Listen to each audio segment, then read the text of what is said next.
Hello friends, today I am going to show you a very beautiful urli. Look at this. So I got this plastic container from the Dollar Tree. If you guys have any plastic container, just take it and spray paint your back side.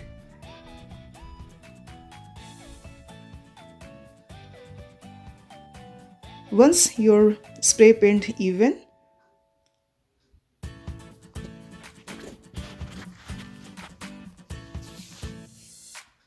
then take it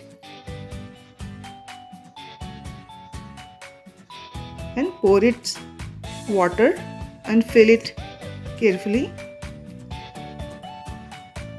and stick your diya top of your plastic container. Take any diya and stick your sticker back of your diyas and stick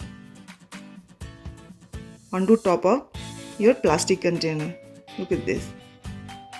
It's so simple and it's easy design, and your house will be a very nice and beautiful looks. If you guys like my video, please subscribe my channel and give me a thumbs up. Thank you.